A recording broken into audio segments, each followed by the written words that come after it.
The Enchanted Wood. Chapter 1. How They Found the Magic Wood. There were once 3 children called Joe, Bessie, and Fanny. All their lives they had lived in a town, but now their father had a job in the country, so they were all to move as soon as ever they could. "What fun to be in the country," said Joe.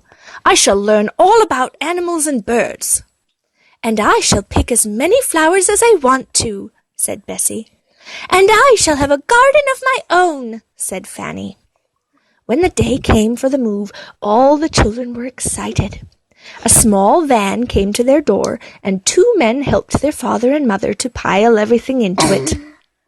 When it was full, the van drove away, and the children put on their coats and hats to go with their father and mother to catch a train at the station.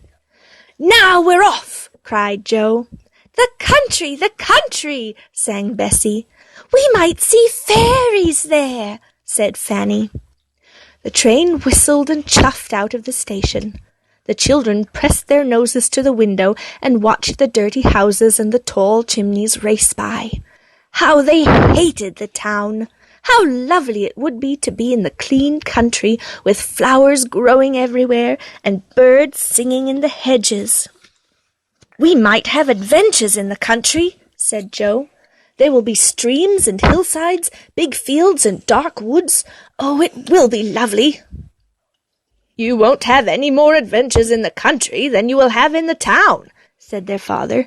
"I dare say you will find it all very dull." But that's where he was quite wrong. My goodness, the things that happened to those 3 children. They arrived at last at the tiny station where they were to get out. A sleepy-looking porter put their 2 bags on a barrow and said he would bring them along later. Off they all went down the winding country lane, chattering loudly. "I wonder what our cottage will be like," said Bessie. "And I wonder if we've got a garden," said Fanny. But long before they reached their new home, they were tired out and could not bother to say a word more to each other. Their cottage was 5 miles from the station, and as the children's father could not afford to do anything but walk there, it seemed a very long way indeed. There was no bus to take them, so the tired children dragged their feet along, wishing for a cup of milk and a cozy bed. At last they got there, and dear me, it was worth all the walk, for the cottage was sweet. Roses hung from the walls, red and white and pink, and honeysuckle was all round the front door. It was lovely. The van was at the door, and the 2 men were moving all the furniture into the little house. Father helped, whilst Mother went to light the kitchen fire to make them all a hot drink. They were so tired that they could do nothing but drink hot milk, eat a few biscuits, and tumble into their roughly made beds. Joe looked out of the window, but he was too sleepy to see properly. In 1 minute the 2 girls in their small room were asleep, and Joe, too, in his even tinier room. What fun it was to wake up in the morning and see the sun shining in at strange windows! It didn't take Joe, Bessie, and Fanny very long to dress. Then they were out in the little garden, running through the grass that had grown so long, and smelling the roses that grew all around. Mother cooked eggs for them, and then they ate their breakfast hungrily. "It's lovely to be in the country," said Joe, looking out of the window to the faraway hills. "We can grow vegetables in the garden," said Bessie. "There will be glorious walks all round," said Fanny. That day everyone helped to get the little house straight and tidy. Father was going to work the next day. Mother hoped there would be someone to give her washing to do. Then she would make enough money to buy a few hens. That would be lovely. "I shall collect the eggs each morning and evening," said Fanny happily. "Let's go out and see what the country roundabout is like," said Joe. Can you spare us for an hour, Mother?" "Yes, run along," said Mother. So off the 3 children went out of the tiny white front gate and into the lane. They explored all round about.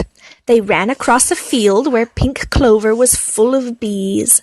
They paddled in a small brown stream that chattered away to itself under the willow trees in the sunshine. And then they suddenly came to the wood. It was not far from their cottage, at the back.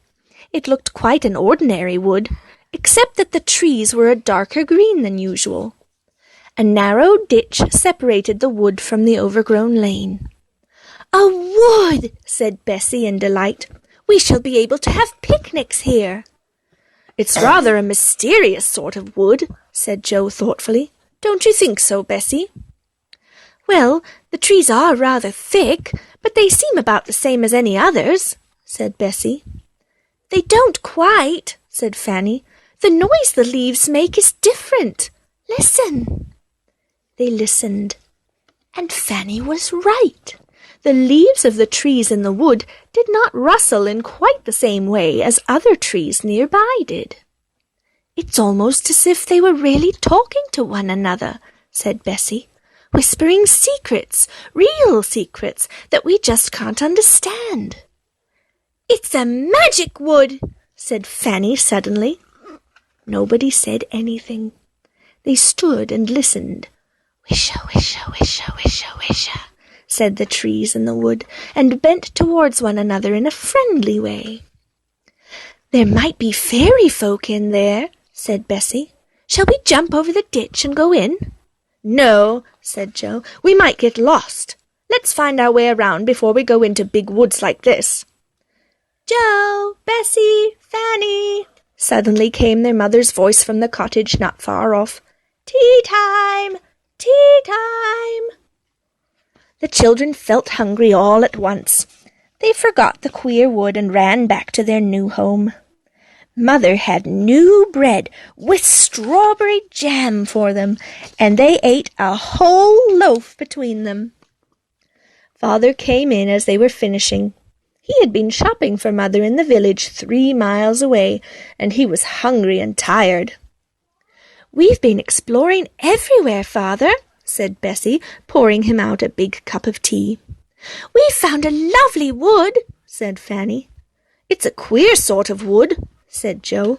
"The trees really seem to be talking to one another, Father." "That must be the wood I've heard about this afternoon," said Father. "It has a strange name, children." "What is it called?" asked Joe. "It's called the Enchanted Wood," said their father. "People don't go there if they can help it. It's funny to hear things like this nowadays, and I don't expect there is really anything very queer about the wood. But just be careful not to go too far into it, in case you get lost." The children looked in excitement at one another. The Enchanted Wood! What a lovely name! And each child secretly thought the same thought. "I shall go and explore the Enchanted Wood as soon as ever I can." Their father set them to work in the overgrown garden after tea. Joe had to pull up the tough thistles, and the 2 girls had to weed the untidy vegetable bed. They spoke to one another in joyful voices. "The Enchanted Wood! We knew there was something queer about it." "I guess there were fairies there," said Fanny. "We'll do some more exploring as soon as we can," cried Bessie. "We'll find out what those whispering trees are saying. We'll know all the secrets of the wood before many weeks are past."